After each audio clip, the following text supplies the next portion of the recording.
오늘은 하나님의 일꾼에게 라는 제목으로 말씀을 전하겠습니다. 오늘 본문은 바울이 고린도 교회에 보낸 편지입니다.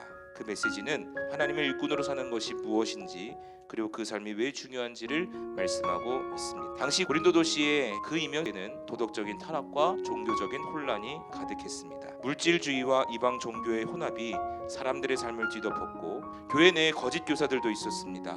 구원이 하나님의 은혜요 선물이라는 것을 부정하는 자들까지 나타났습니다. 서로 시기하고 다투며 분쟁하는 일이 끊이지를 않았습니다. 이런 상황 속에 바울은 고린도 교인들에게 하나님의 은혜에 대한 바른 개념을 세워주고, 또 그리스도인이 어떤 사람인지 진정한 정체성을 회복시켜줄 필요를 느꼈습니다. 그래서 끝까지 그 길을 몸소 걸었고, 고린도 성도들과 함께 하나님의 일꾼으로서 그 길을 걷기 원했습니다. 그는 1절 말씀에서 자신만을 하나님의 일꾼으로 지칭하지 않습니다. 하나님의 은혜를 입은 모든 자가 하나님과 함께 일하는 일꾼입니다.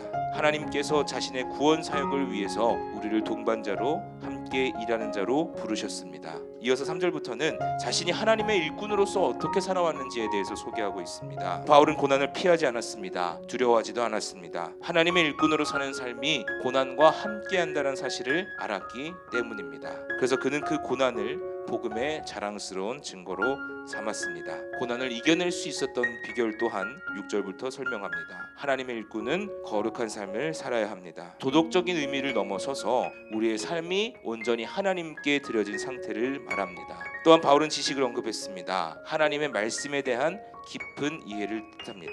그래서 하나님의 일꾼은 말씀 위에 서야 합니다. 또 오래 참음과 자비함도 참 중요한 덕목입니다. 하나님의 일꾼은 분노나 원망이 아니라 사랑과 인내로 사람들을 대해야 합니다. 특히 바울은 성령의 감화와 거짓 없는 사랑을 강조합니다. 성령의 도우심이 없이는 우리가 하나님의 일을 감당할 수가 없습니다. 오직 성령이 우리 가운데 함께 하실 때에만 가능한 일입니다. 그래서 진리의 말씀과 하나님의 능력, 이 두 가지가 바울의 사역을 떠받치는 두 기둥이었습니다. 우리의 말과 행동이 사람들에게 선한 영향력을 미치는 것은 하나님의 능력이 함께할 때만 가능합니다. 우리도 이러한 삶을 살아야 될 줄로 믿습니다. 세상은 하나님의 일꾼을 오해하거나 비난하기도 합니다. 그러나 하나님의 평가는 다릅니다. 세상이 어떻게 보든지 하나님의 눈에는 우리가 참된 자로 인정받습니다. 그래서 바울은 자신의 삶을, 그리고 하나님의 일꾼의 삶을 이렇게 정의합니다. 가난한 자 같으나 많은 사람을 부유하게 하고, 아무것도 없는 자 같으나 모든 것을 가진 자로다. 우리가 가진 것은 아무것도 없지만, 우리는 참 부족하고 연약하고 미련하지만, 우리가 전하는 그 복음, 우리가 붙들고 있는 하나님의 은혜, 그 가운데 하나님의 능력이 역사하면 그것이 우리 삶의 능력이 되는 줄로 믿습니다. 그리고 하나님의 일꾼은 세상의 평가에 흔들리지 않습니다. 우리의 가치는 하나님의 손에 달려있는 줄로 믿습니다.